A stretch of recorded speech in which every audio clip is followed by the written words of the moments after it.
திவ்யா கூட நானும் ஒத்து போகிறேன், உடன்பட்டு போகிறேன். இந்த சத்யராஜ் ஆதரிக்கிறார்ன்றதுல பெரிய ஆச்சரியம்லாம் ஒன்றும் கிடையாதுமா.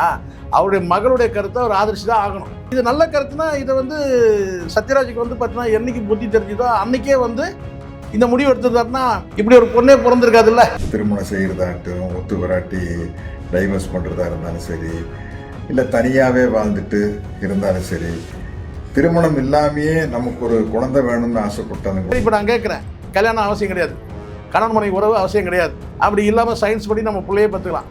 இதோடைய ரியாக்ஷன்ஸ்லாம் யோசிச்சு பார்த்தீங்களா? இது ஒரு தனிநபருடைய விருப்பம் சார்ந்த விஷயம்தான் அப்படிங்கிறது என்னுடைய கருத்து. இதை எப்படி சொல்லி புரிய வைக்க முடியும்? உட்காந்து கிளாஸ் எடுக்க முடியும். இவனுக்கு ஒரு கிட்டத்தட்ட ஒரு 65 வயசு ஆகுது.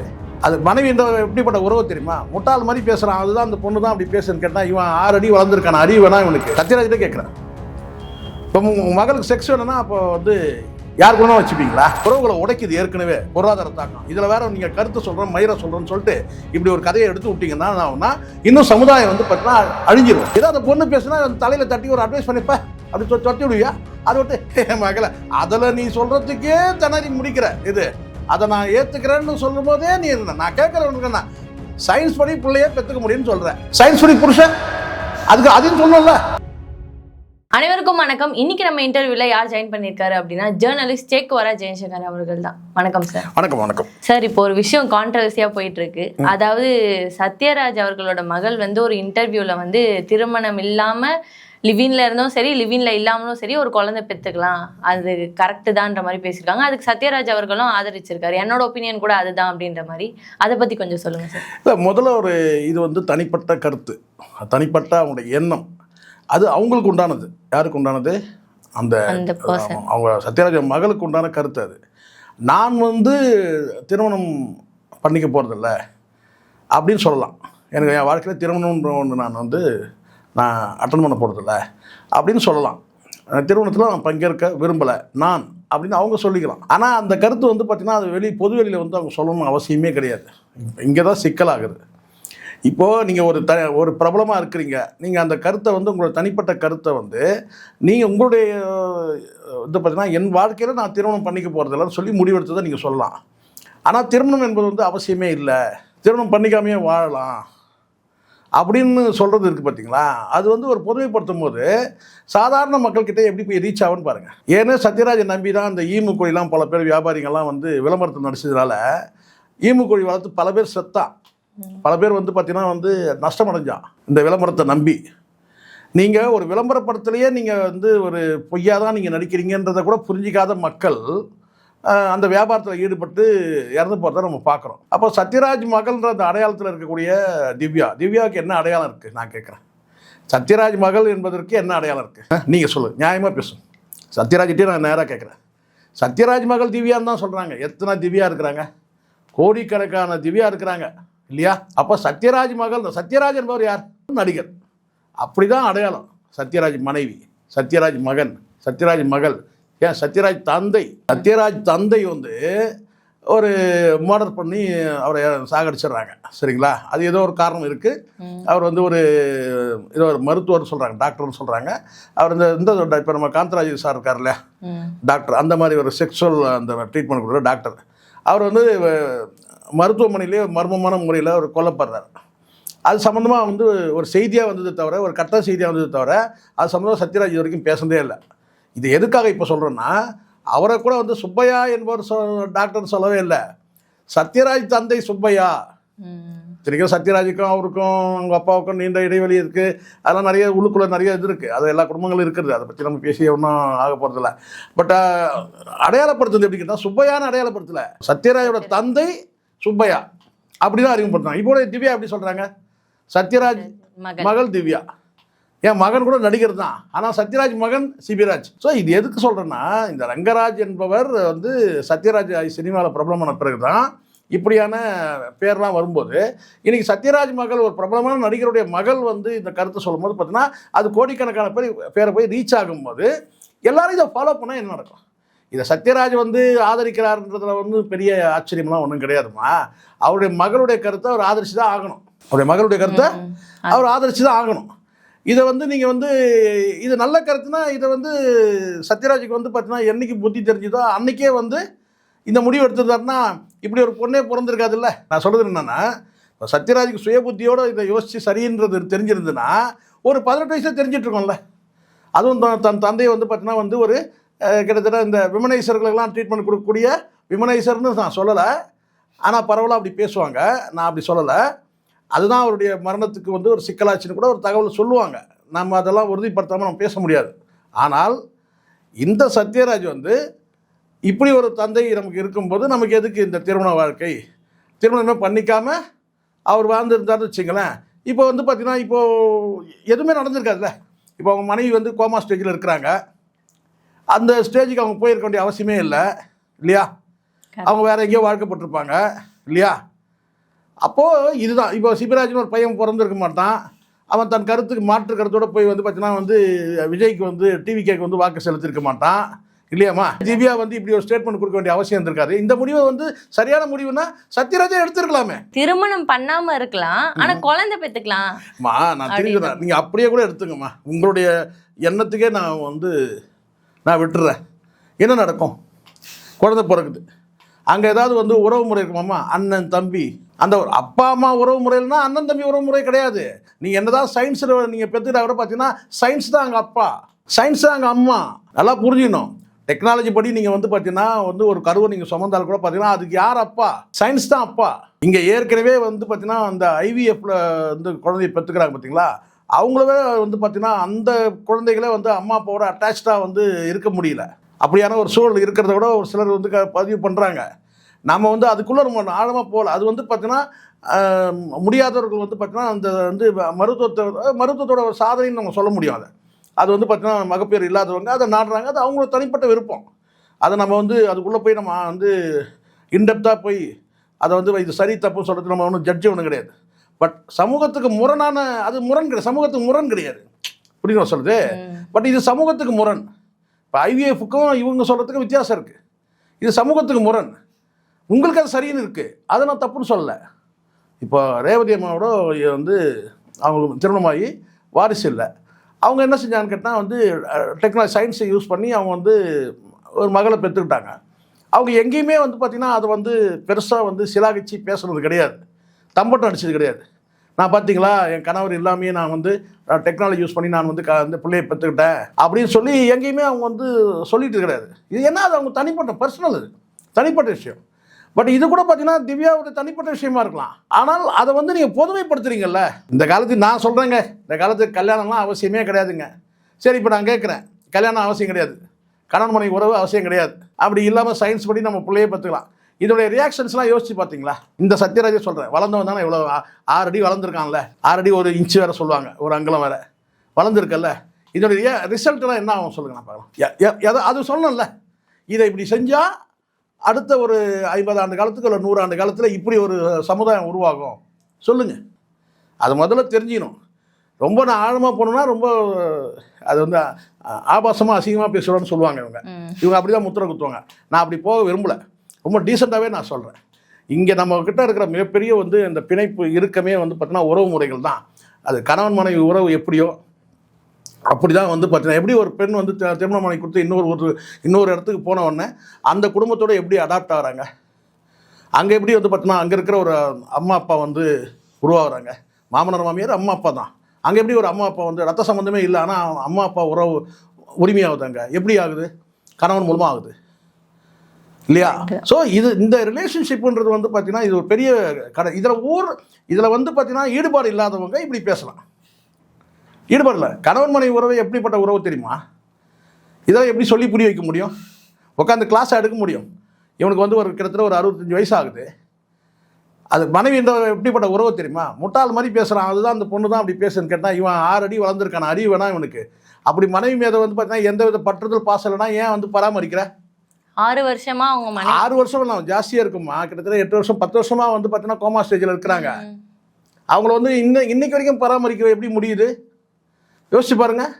கணவன் அண்ணன் தம்பியோட விட்டுட்டு போயிடுவாங்க சமயத்தில், ஒரு காலகட்டம், அப்புறம் போயிடுவாங்க. ஒரு 4 வருஷம் 2 வருஷம் இல்லை 1 வருஷம் ஒரு 6 மாதம் பார்த்துக்கிறேன் அப்படி போயிடுவாங்க இல்லையா? அம்மா அப்பாவே பார்த்துக்கிறது இல்லை, அப்படி போயிடுது. ஏன்னா அந்த அளவுக்கு பொருளாதார தாக்கம் இருக்குது. ஏற்கனவே பொருளாதாரமே நம்ம பிரித்து விளையாடுது. இதில் வந்து எனக்கு எந்த உறவுமே வேண்டாம், நான் வந்து கல்யாணமே பண்ணிக்க மாட்டேன் அப்படின்னு சொல்கிறதுனா அறவேக்காடுத்தனம் அபத்தமானது. இப்போ நான் கேட்குறேன், சத்யராஜ் கேட்குறேன், எதுக்கு நீ வந்து பார்த்தீங்கன்னா வந்து அதை ஏற்றுக்கிறல்ல? இப்போ எதுக்கு உன் மனைவி விழுந்து பார்த்துக்கிற? எதுக்கு நீ வந்து பார்த்தீங்கன்னா ஒரு ஆளை போட்டு நீ வந்து பராமரிக்கிற? எதுக்கு வந்து உன் மனைவி வந்து பார்த்தீங்கன்னா வந்து இந்த நிமிடம் வரைக்கும் நீ பராமரிச்சுட்டு இருக்கிற? அப்போ ஏதோ ஒரு பாசம் இருக்க தானே செய்யுது. ஸோ அதனால் ஏதோ மகள் சொல்லிட்டாங்கன்றதுனாலே நீ வந்து அதை அக்செப்ட் பண்ணிக்கூடாது. அதை 6 அறிவுக்கு உட்படுத்தி பார்க்கணும். அந்த பொண்ணு வந்து 5 அறிவில் பேசுதுன்னா 6 அறிவுக்கு உட்படுத்தி பார்க்கணும். இதில் வர மருத்துவர் வரையும் நியூட்ரிஷன் விடுங்க, நம்ம வந்து அவங்க தாக்கி பேசணும். என்னால் இது நீங்கள் சொல்கிறீங்கம்மா, நீங்கள் உங்ககிட்ட மிதமிஞ்சின பணம் இருக்குது, சரிங்களா? இங்கே வந்து மிதமிஞ்சின பணம் இருக்கிறதுனால நீங்கள் இதெல்லாம் பேசுகிறீங்க. சாதாரண குடும்பங்கள் இடத்துல இருந்து பாருங்கள்.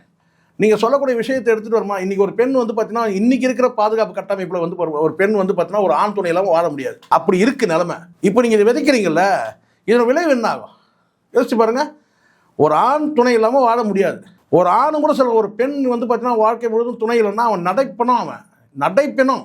நான் கேட்குறேன், இன்றைக்கி வந்து சத்யராஜ் எடுத்து சொல்லுங்க பார்த்தா தனிப்பட்ட முறையில் கூப்பிட்டு கேளுங்க, கண்ணீர் விடுவான் மனைவி நினச்சி. சும்மா அந்த பொதுவில் வந்து பார்த்தீங்கன்னா வந்து அப்படி பேசிக்க வேண்டியது தான். ஆனால் தப்பான விஷயத்தான், தவறான விஷயத்த சமுதாயத்தில் நீங்கள் விதைக்கக்கூடாது. அது வந்து அந்த பெண் சொல்கிறது வந்து என்ன அப்படி சொல்லுங்கள், நான் பண்ணிக்க மாட்டேன்னு சொல்லுங்கள். அது உங்கள் பர்சனல், உங்களுக்கு தனிப்பட்ட விஷயம்.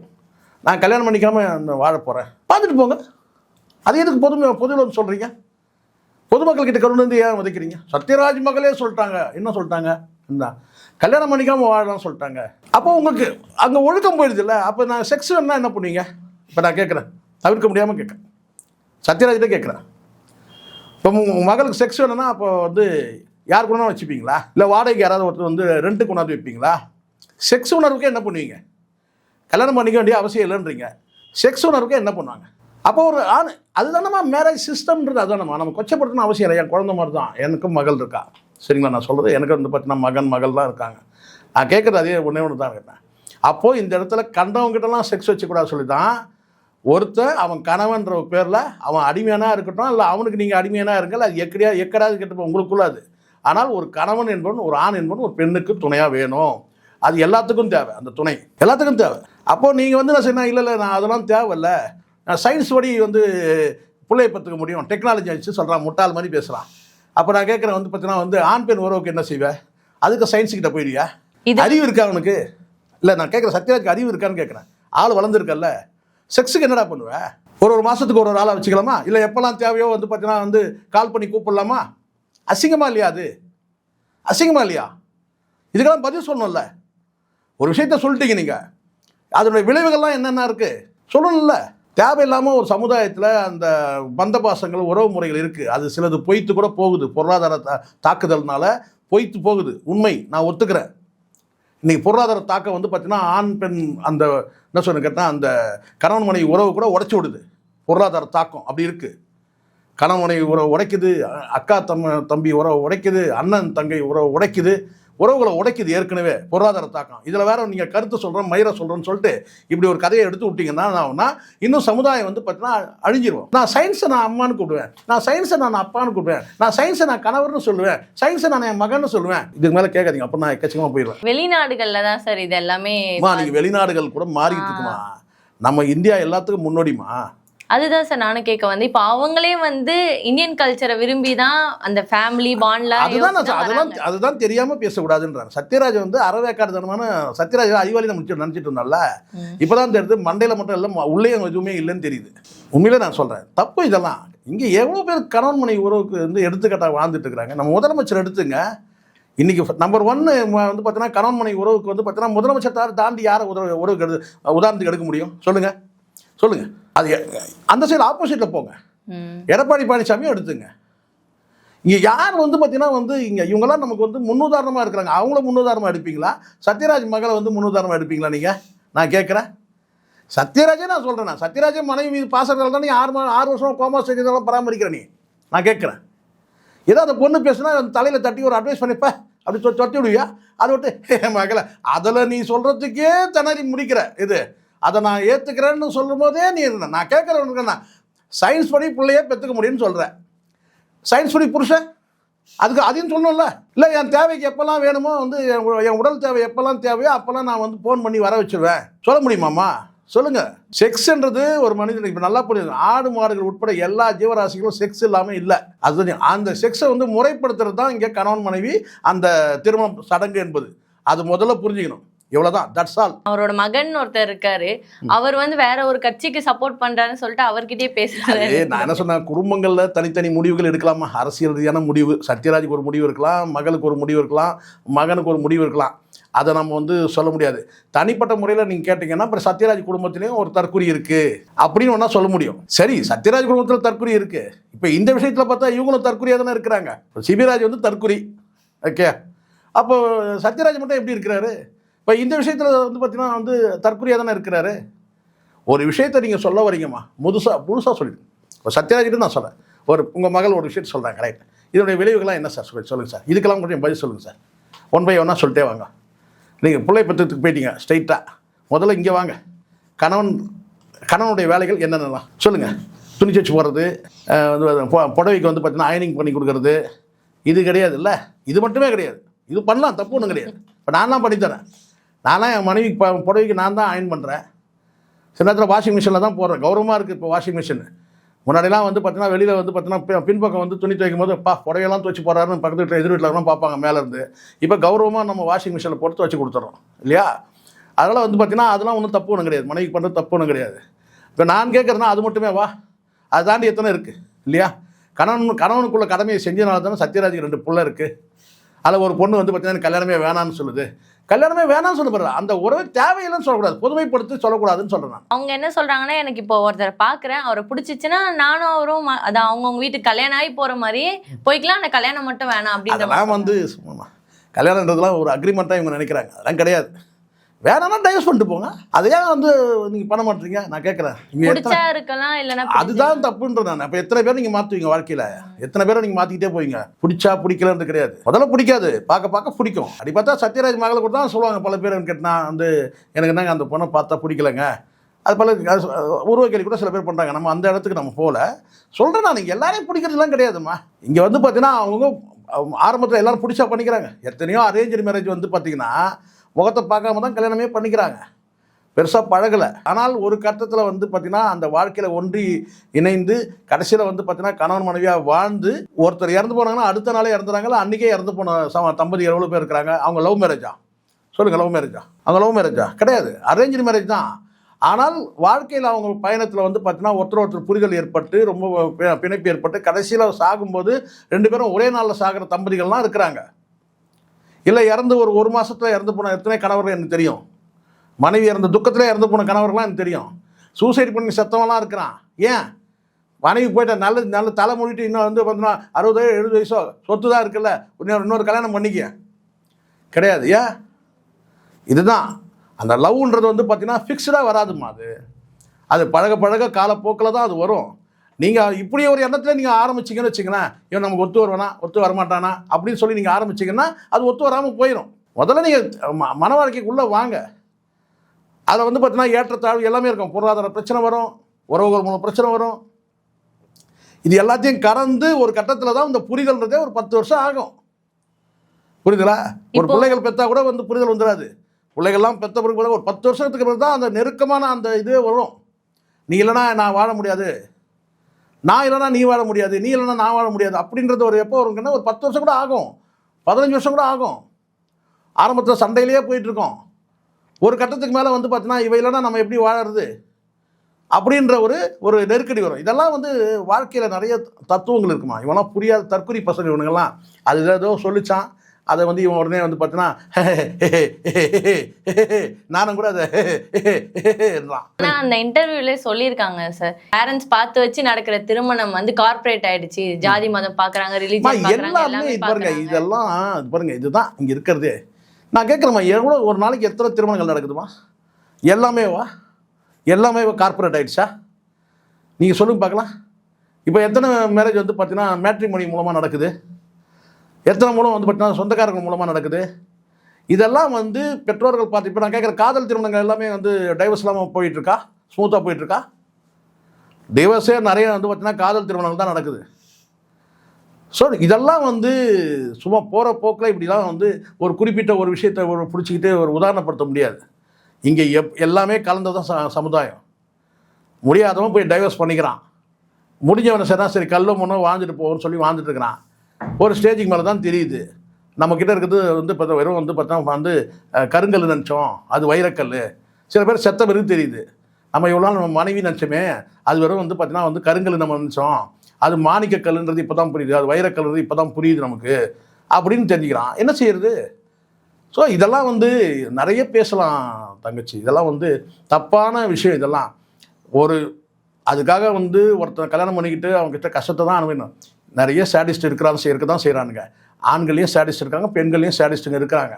ஒரு கட்டத்துக்கு மேலே வந்து தீர்மானம் பண்ணிட்டு முடியாது சொன்னால் அதுக்கப்புறம் விலகிட்டு நீங்கள் தாராளமாக மறுமணம் பண்ணிக்கலாம். மறுமணத்தில் எவ்வளோ பேர் வந்து பார்த்தீங்கன்னா வெற்றிகரமான வாழ்க்கையை முடிச்சிருக்கிறாங்க தெரியுமா? அதெல்லாம் நடந்திருக்கு. ஸோ இதெல்லாம் வந்து அரிதமாக நடக்கிறது, இல்லை வந்து பார்த்தீங்கன்னா எக்ஸப்ஷன் இருக்குது, சில விதிவிலக்குகள் இருக்குது, அப்படி நடக்கிறது.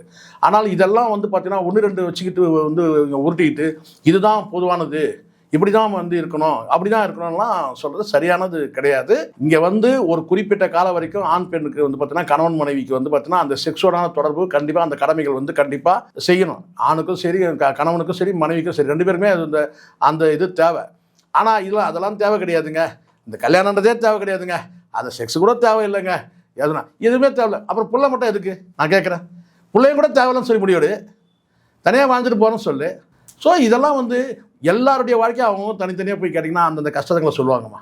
கல்யாணமே பண்ணிக்காதவங்ககிட்ட போய் நீங்கள் சொல்லுங்கள், சார் சூப்பராக வாழறீங்க சார், நீங்கள் செம்ம ஜாலியான மனுஷன் சார், நான் பாருங்கள் சார் கல்யாணம் பண்ணிங்கன்னா 4 பிள்ளையை பெற்றுக்கிட்டு நான் எவ்வளோ கஷ்டப்படுறேன் சார், எங்கே அசிங்கப்படுறேன், அவமானப்படுறேன், கல்யாண காட்சி பிள்ளைங்களுக்கு பண்ண முடியல, அவ்வளோ கஷ்டப்படுறேன், நீங்கள் பரவாயில்ல சார் சூப்பராக ஜாலியாக வந்துட்டுருக்கீங்க சார், நீங்கள் பிரமாதமாக இருக்குது சார், உங்கள் லைஃபு பிரகாசமாக இருக்குது.